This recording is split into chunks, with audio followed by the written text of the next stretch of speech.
Sejam todos bem-vindos ao canal Evangelho do Reino, Entendes tu o que lês? Eu me chamo Paulo Davi e estamos lendo juntos o livro de Apocalipse. Chegamos ao capítulo 8, na abertura do último dos 7 selos e o início também das 7 trombetas.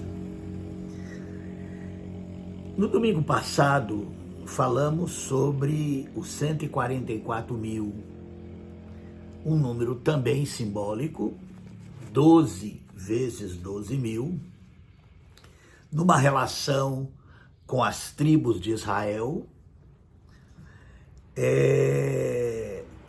onde os eleitos de Deus foram selados diante de um contexto onde a igreja estava sendo, num primeiro momento, muito perseguida. E esse ponto eu preciso deixar claro aqui, que a igreja, segundo o livro de Apocalipse, enfrenta 2 grandes inimigos.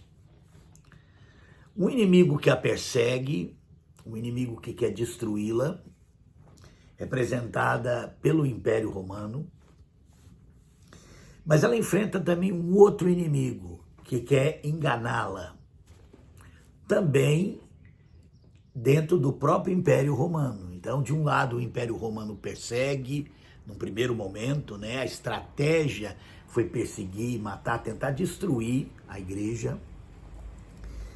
No outro momento, nós encontramos uma outra forma de destruição, que é o engano.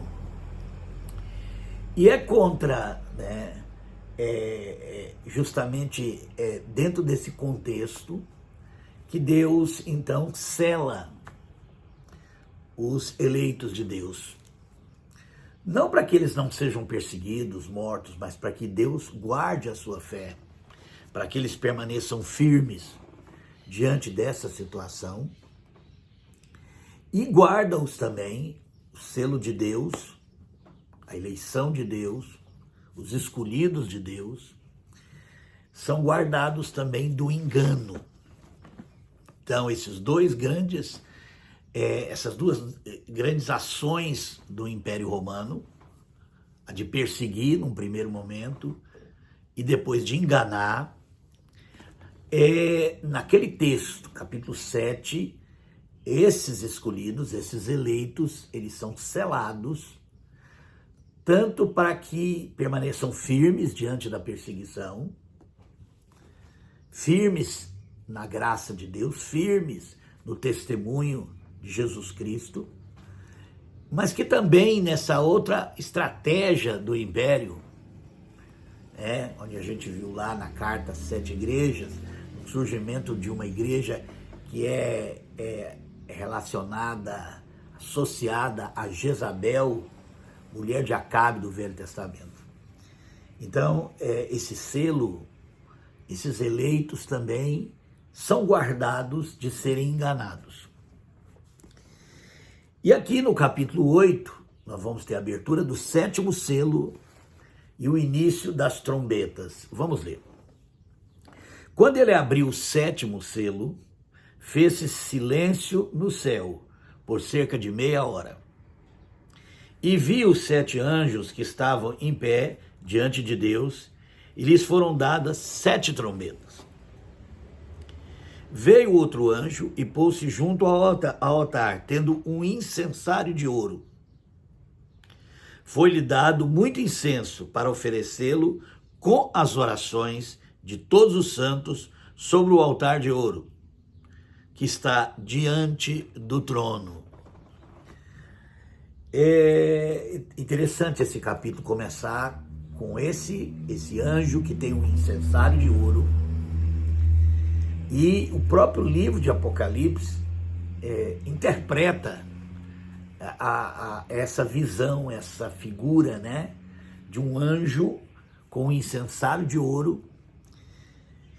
E esse incenso está relacionado à oração dos santos. Ou seja,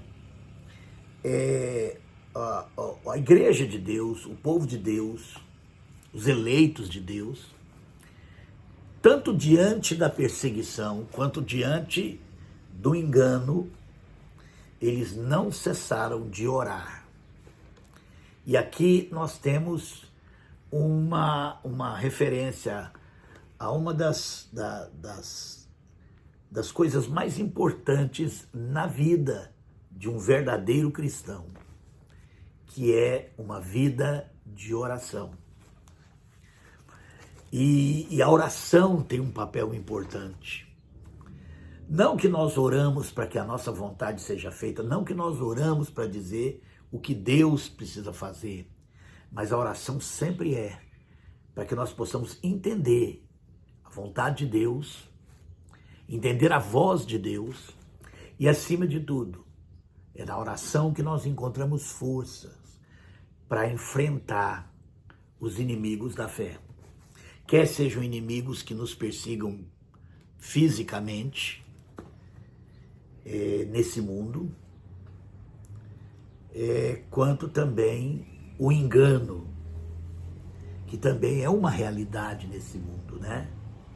E é a vida de oração dos santos, ou seja, enquanto a igreja estava sendo perseguida, enquanto a igreja estava enfrentando a perseguição, e depois quando começa esse engano seduzindo parte da igreja, formando uma igreja romana, uma igreja institucional,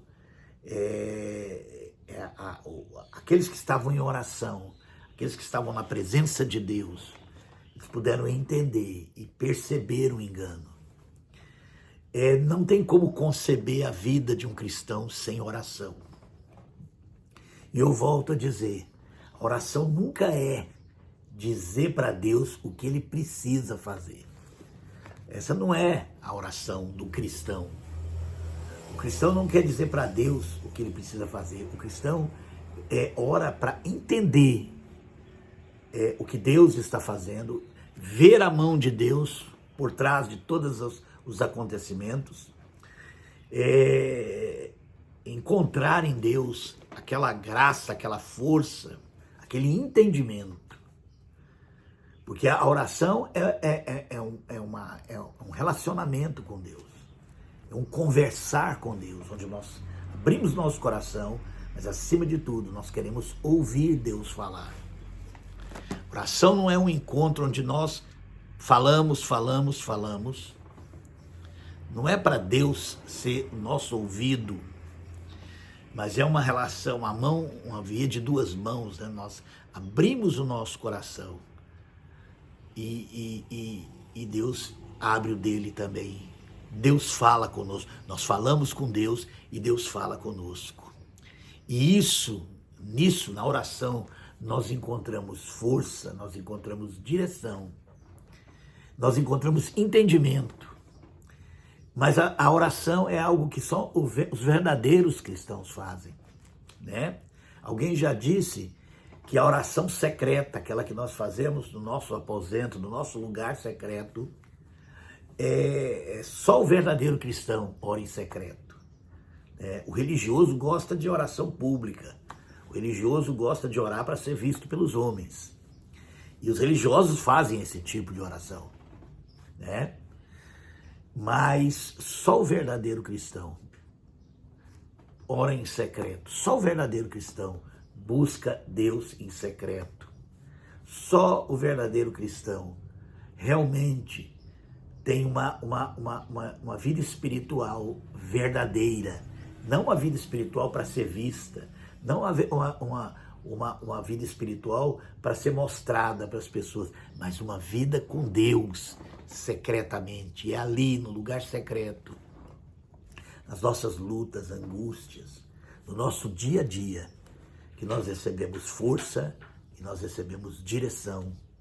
E é por isso que, ao abrir o 7º selo, né, e esses selos são verdades relacionadas à palavra de Deus, a verdades relacionadas a Jesus Cristo, verdades relacionadas à fé cristã verdadeira, que é um ponto importante no livro de Apocalipse, A partir do momento que nós entendemos que é uma estratégia de Satanás, o engano, e essa mudança de estratégia. A igreja, enquanto ela foi perseguida, ela só se fortalecia, ela só crescia, ela só avançava, ela só fazia discípulos. O sangue dos mártires era semente da igreja, do reino de Deus. Então é por isso que Satanás muda a estratégia e passa para a estratégia do engano, de tentar trazer a igreja para perto do poder político, trazer a igreja, seduzir a igreja pelo poder, igual ele tentou seduzir Jesus no deserto, né? Quando ele levou Jesus num lugar bem alto, mostrou os reinos desse mundo e disse: tudo te darei se prostrado me adorares, né? E obviamente Jesus disse não àquilo, né? Mas ele tenta com a igreja porque ele sabe que no meio do povo de Deus existe aqueles que nunca conheceram a Jesus Cristo, né? É aqueles que seguem os que seguem, porque existe aqueles que seguem a Jesus, que buscam a Deus, que ouvem Deus falar, que são guiados pelo Espírito Santo. Existem aqueles que são guiados por homens, que seguem os homens, que seguem a religião, que seguem doutrinas, que seguem ensinamentos, mas ele mesmo não tem relacionamento com Deus. E isso é uma coisa que o próprio Jesus disse que aconteceria na parábola do joio e do trigo. E o próprio João, nas epístolas, ele fala do espírito do anticristo que estava no nosso meio e saiu do nosso meio. Ou seja, sempre no meio do povo de Deus haverá aqueles que nunca conheceram a Deus, que estão ali por algum outro motivo. E essa gente é que foi seduzida e deu origem a o que nós chamamos hoje de cristianismo, né? Religião institucional. E vamos continuar. Estamos falando de oração, né? Esse incensário de ouro com as orações dos santos. Verso 4. E da mão do anjo subiu diante de Deus uma fumaça do incenso com a oração dos santos. Então o anjo tomou o incensário, encheu de fogo do altar e lançou sobre a terra. E houve trovões, vozes, relâmpagos e terremotos. Ou seja, essas orações que chegam diante de Deus como um incensário, como um incenso, né? Recebeu o fogo do altar e foi lançado sobre a terra. Isso mostra o efeito das orações do povo de Deus nos acontecimentos desse mundo. Há uma relação.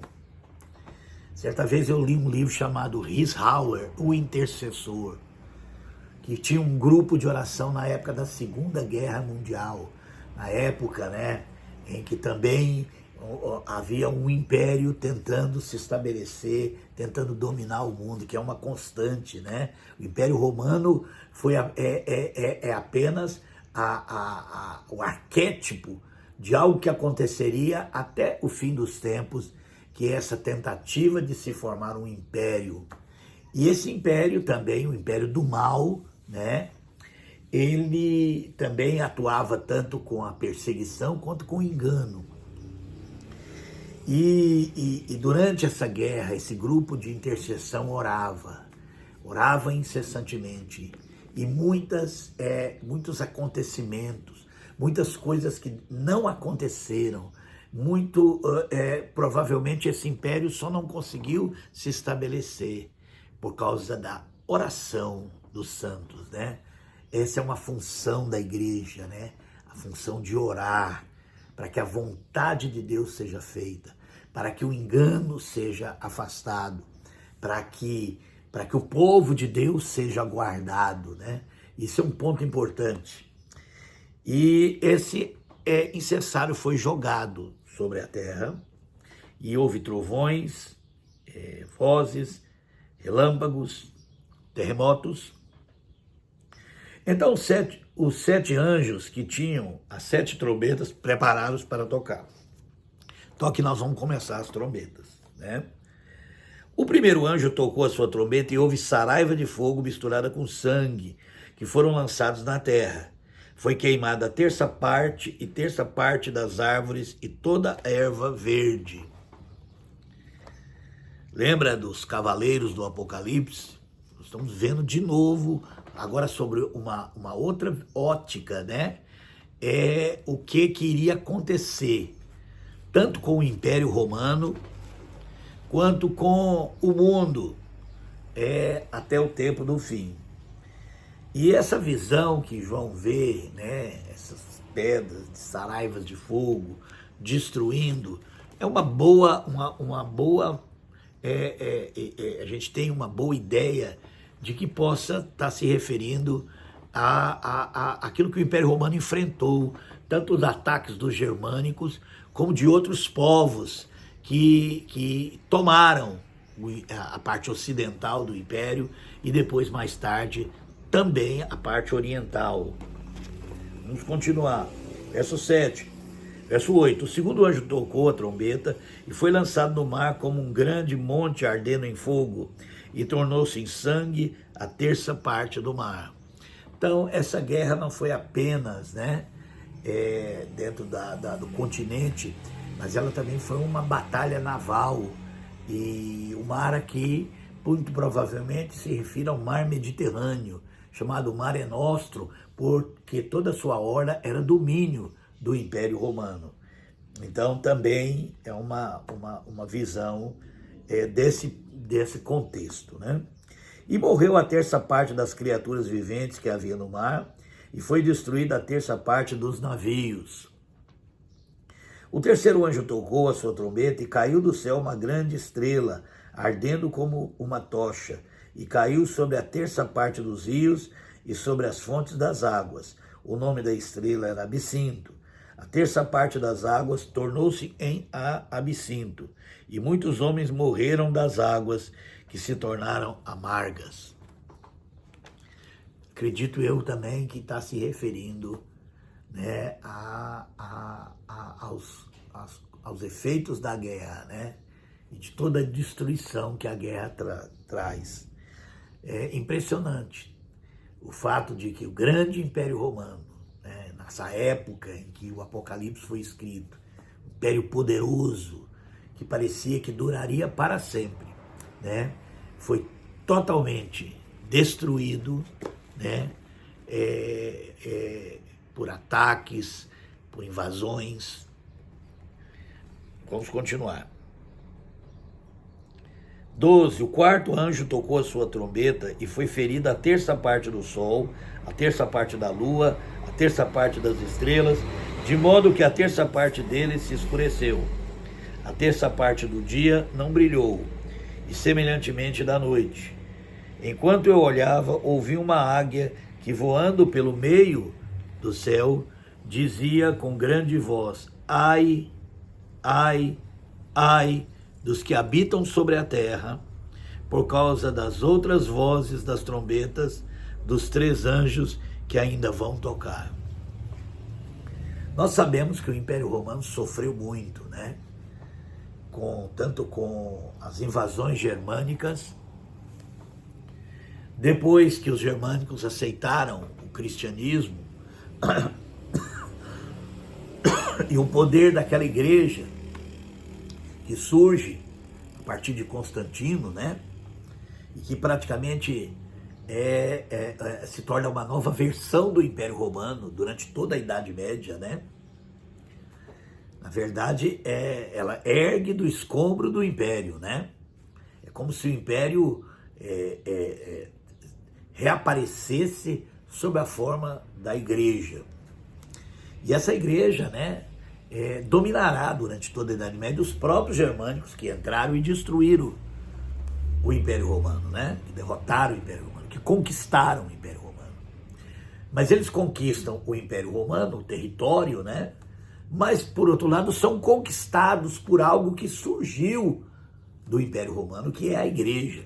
Essa igreja, uma igreja falsa, né? Uma igreja do engano, e que vai romanizar, que vai cristianizar os germânicos. Mais tarde, esses germânicos também vão enfrentar, né, ataques terríveis de vários povos, entre eles um destaque para os vikings, e também um povo que vai criar muito problema para os europeus, para o cristianismo, que são os árabes muçulmanos. E esse povo vai sofrer muito ataques tanto dos vikings quanto dos árabes. E coisas como instrumentos de guerra, como catapultas, né, que levavam aquelas pedras banhadas em óleo e eles atiravam aquilo incandescente, com fogo, foi algo que aterrorizou muito a cristandade ocidental, forma pela qual os vikings atacavam, né? Tudo isso é uma visão de um período que durou mais de 1000 anos e de guerras intensas, ataques, invasões, saques, destruição, e que certamente poderia ser o significado dessas 4 primeiras trombetas. Mas não podemos esquecer também que tudo que foi escrito para a igreja do tempo do Império, relacionado ao Império Romano, a igreja falsa e todo esse contexto, ele também fala profeticamente para o tempo do fim, como um todo, né? E nesse sentido, as guerras nunca cessaram, né? Vamos lembrar das 2 guerras mundiais que aconteceram na Europa, entre povos que se diziam cristãos. E vamos lembrar também do contexto atual do mundo, onde há sempre a possibilidade de uma 3ª guerra mundial, e que, caso isso aconteça, é uma guerra onde armas nucleares serão usadas. E aí, o estrago que essas armas fazem se ajustam muito a essas visões das 4 primeiras trombetas, né? E das demais que nós vamos ouvir. Então preste bastante atenção, porque o livro de Apocalipse tanto era um consolo, uma visão para que a igreja do tempo do Império Romano entendesse, né, que aquele império terrível que estava perseguindo os cristãos ou tentando enganá-los chegaria ao fim. E a verdadeira igreja de Deus seria protegida, tanto na perseguição, não perdendo a fé, quanto no engano, não se deixando seduzir por essa falsa igreja. Que Deus possa nos abençoar, à medida em que lemos o livro de Apocalipse, que Deus possa abrir o nosso entendimento, através do Espírito de Cristo, que é o Espírito da profecia. Que Deus nos abençoe.